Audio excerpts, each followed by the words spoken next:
Hello guys, welcome to my YouTube channel. तो आज हम पढ़ने जा रहे हैं इंटरनेशनल बिजनेस। जैसे ही मैंने बोला इंटरनेशनल बिजनेस, मुझे पता है आप सभी के लोगों के दिल में एक ही सवाल आया होगा, इंटरनेशनल बिजनेस होता क्या है। तो हम पहला क्वेश्चन जो हम पढ़ेंगे वो है what is international business. International business refers to any activity which involves the transfer of resources, goods, knowledge, skills, or information across national boundaries. The activities may pertain to the production of physical goods or the provision of services such as banking, finance, insurance, education, construction, etc. तो जैसे अगर हम आसान शब्दों में समझें इसे, international business होता क्या है। तो इंटरनेशनल बिजनेस वो होता है जब हम अपना बिजनेस जैसे बाय और सेल करने का काम, जैसे इंपोर्ट करना, एक्सपोर्ट करना गुड्स और सर्विसेज का, एक से ज़्यादा कंट्रीज़ में करते हैं। अब इंटरनेशनल बिजनेस के अंदर जैसे एक्टिविटी जैसे एक्सपोर्ट और इंपोर्ट बोला, वैसे उसके अलावा setting up of manufacturing plants in foreign companies, dealing with intellectual properties rights across national countries, investment by companies in assets, किसी भी तरीके की एसेट्स हो सकती है जैसे फिजिकल, फाइनेंशियल, ह्यूमन और फॉरेन कंपनीज में जो होता है हम वो करते हैं। अब इसके एग्जांपल्स क्या क्या हो सकते हैं, जैसे टोयोटा, सैमसंग, वॉलमार्ट, कई सारी ऐसी मल्टीनेशनल कंपनीज हैं जो हम जानते हैं जो अपना बिजनेस इंटरनेशनल लेवल पे करती है, मतलब अपना बिजनेस बाहर भी करती हैं। अगला सवाल हमारा आता है importance of international business. International business हमारे लिए क्यों ज़रूरी है, इसका क्या महत्व है अगर हम इंटरनेशनल बिजनेस करते हैं, उसके बेनिफिट्स क्या हैं। तो हम देखते हैं, पहला बेनिफिट होता है to achieve higher rates of profits. तो हायर रेट्स ऑफ प्रॉफिट्स अब हम कैसे अचीव कर सकते हैं। अब हायर रेट्स हम इस तरीके से अचीव कर सकते हैं क्योंकि जब हम अपना बिजनेस घर की कंपनी के अलावा, मतलब डोमेस्टिक कंपनी के अलावा बाहर के देशों में भी कर रहे हैं, मतलब इंटरनेशनल की कंपनीज में भी कर रहे हैं, जैसे बाहर अपनी कोई कंपनी सेटअप कर दी, उससे भी प्रॉफिट कमा रहे हैं, अपना बाहर बेच रहे हैं सामान, तो उससे भी तो प्रॉफिट आएगा। तो इसलिए हमारा अपना प्रॉफिट बढ़ सकता है। Cost of man power, transportation, ये हमारे लिए कॉस्ट एडवांटेज की तरह हो सकता है। अब जब हम बाहर के देशों में काम करेंगे, जैसे मैंने अपनी बाहर सेटअप कर ली कंपनी, तो हम वहाँ का लेबर यूज़ कर सकते हैं, ट्रांसपोर्ट यूज़ कर सकते हैं, वो मेरे लिए शायद सस्ता पड़ेगा, तो ये हमारे लिए एक तरीके से कॉस्ट एडवांटेज हो सकता है और ये हमारा एक बेनिफिट भी हो सकता है इंटरनेशनल बिजनेस का। मार्केट एक्सपेंशन, अब मार्केट कैसे एक्सपैंड हो रही है, जो हम अपना घर की कंपनी के अलावा बाहर की कंपनी में भी काम करेंगे ना, बाहर जाके भी बाहर अपनी कंपनी खोलेंगे, बाहर का सामान बेचेंगे, तो ये हमारे इस तरीके से हमारा मार्केट एक्सपैंड होगा अपने प्रोडक्ट और सर्विस का, क्योंकि वहाँ के लोग भी यूज़ करना लगेंगे, कई बार हमारे प्रोडक्ट्स को पसंद करें और यूज़ करने लग जाएंगे।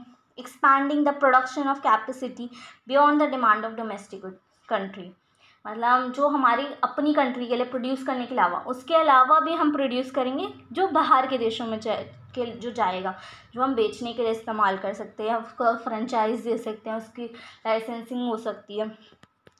पॉलिटिकल कोऑपरेशन एक पॉइंट हो सकता है जो बहुत ही इंपॉर्टेंट है हमारे लिए इंटरनेशनल बिजनेस।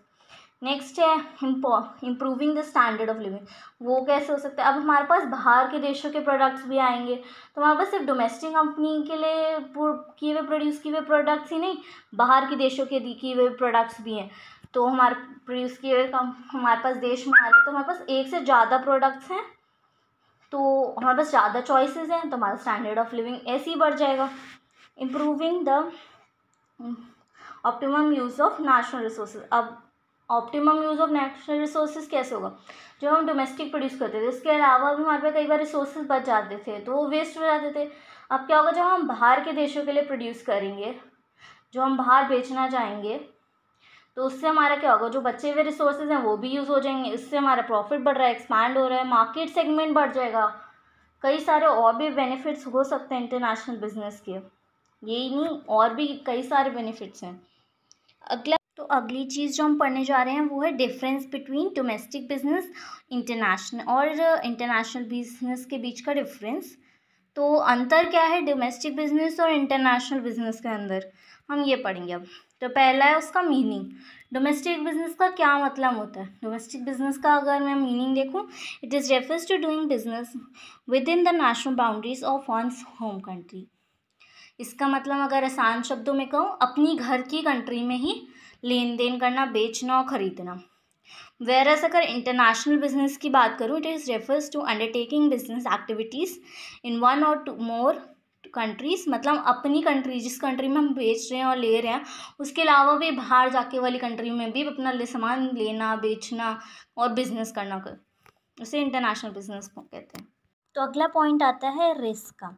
अब हमारे लिए डोमेस्टिक बिजनेस में इंटरनेशनल बिजनेस से थोड़ा कम रिस्क होता है और लिमिटेड होता है, क्योंकि हम अपने बिजनेस से काफ़ी फेमिलियर होते हैं और यही नहीं, हम अपने ही देश में प्रोड्यूस कर रहे हैं और अपने ही देश में बेच रहे हैं, तो हमारे लिए कंपेरेटिवली कम रिस्क होता है।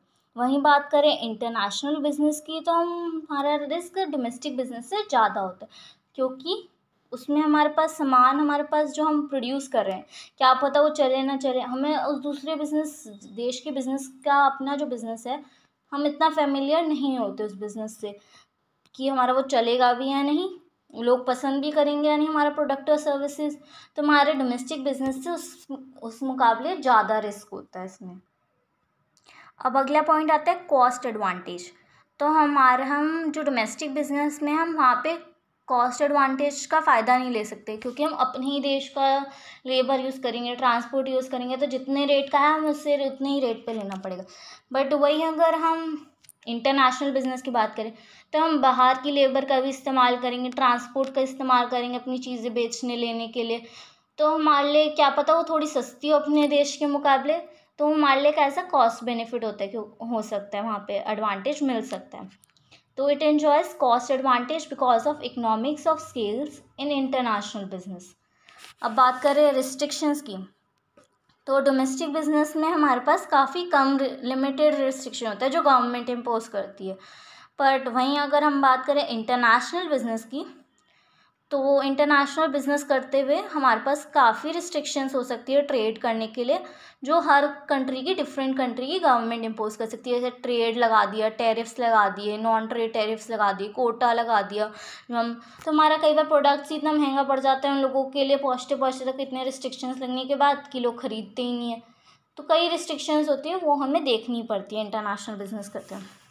अब बात करें कल्चर की, तो हम जिस कंट्री डोमेस्टिक बिजनेस की बात करें, तो हम उसका कल्चर, अपनी कंट्री का तो कल्चर के बारे में हम अवेयर होते हैं, तो एक यूनिफॉर्म कल्चर होता है। बट वहीं बात करें इंटरनेशनल बिजनेस की, तो वहाँ पे हमें दूसरे कंट्री के जो डिफरेंट कंट्रीज़ हैं उनके कल्चर के बारे में भी देखना पड़ता है।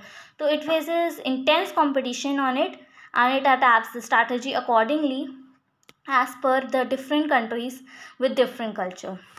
अब इन्वेस्टमेंट की बात करें, तो इन्वेस्टमेंट जो होती है हमारे को डोमेस्टिक बिजनेस में कम चाहिए होती है, वेयरएज अगर हम इंटरनेशनल बिजनेस की बात करें, तो इंटरनेशनल बिजनेस में हमें थोड़ी ज़्यादा इन्वेस्टमेंट चाहिए होती है, क्योंकि हम दूसरी कंट्रीज़ में ऑपरेट कर रहे हैं। अब बात करें बायर और सेलर की, तो डोमेस्टिक बिजनेस में हमारे पास सिर्फ अपने घर के बायर होते हैं और सेलर होते हैं, जिस देश में प्रोड्यूस हो रहा है उसी देश में हम बेच रहे होते हैं। वहीं बात करें इंटरनेशनल बिजनेस की, तो हम डिफरेंट कंट्रीज़ में बेचते हैं, तो हमारे पास डिफरेंट बायर्स भी होंगे और डिफरेंट सेलर्स भी होंगे। और अगर हम देखें स्केल ऑफ ऑपरेशन की बात करें, तो स्केल ऑफ ऑपरेशन हमारा थोड़ा कम होता है डोमेस्टिक बिजनेस में, वेयर एज लार्ज स्केल होता है इंटरनेशनल बिजनेस में। अब बारी आती है एग्जाम्पल्स की। हम देख सकते हैं डोमेस्टिक बिजनेस का एग्जाम्पल हो सकता है एक फर्म है जो मैन्युफैक्चर कर रही है अपने गुड्स और सर्विसेज उसी कंट्री के अंदर जिस कंट्री में वो बेच रही है। और वेरएज हम बात करें इंटरनेशनल बिजनेस की, हमने जब डेफिनेशन पढ़ी थी तब भी देखा था, तो उसका एग्जाम्पल्स हो सकते हैं Walmart, Samsung etcetera, Apple etcetera. अब बात करें स्कोप ऑफ इंटरनेशनल बिजनेस की, जो हमारा अगला टॉपिक है। अब स्कोप ऑफ इंटरनेशनल बिजनेस का मतलब में आएगा, इंटरनेशनल बिजनेस जो है बहुत सारी एक्टिविटीज़ का बिलोंग करता है। Income passes various activities like exporting, importing, licensing, branding of goods and services, products, bands etcetera. International business also includes moving of capital, technology and people across border. और ये वो करता किस तरीके से, ग्लोबलाइजेशन के through. Globalisation is making easier for the business to expand into new markets.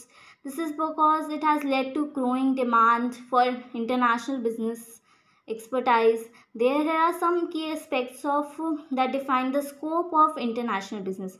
अब उस किस तरीके से स्कोप हम डिफाइन कर सकते हैं, जैसे फॉरेन इन्वेस्टमेंट हो गई, एक्सपोर्ट इम्पोर्ट हो गया, गुड्स और सर्विसेज का, licensing and franchise, foreign investment हो गई, इंटरनेशनल ट्रेड हो गया, स्ट्रैटेजिक पार्टनरशिप हो गई, जॉइंट वेंचर्स हो गए।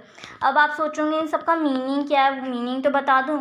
तो हम अगली वीडियो में इन सबके मीनिंग और ग्लोबलाइजेशन, एक गाइस मैंने एक वर्ड ग्लोबलाइजेशन का इस्तेमाल किया था, वो मैं अपनी अगली वीडियो में उसका मीनिंग आपको एक्सप्लेन करूँगी।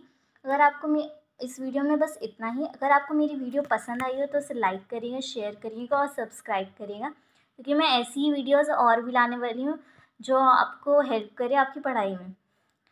तो गाइस, अगर आपको कोई भी डाउट हो और कुछ नहीं समझ आया तो कमेंट सेक्शन में बताइएगा, मैं उसका आंसर ज़रूर करूँगी।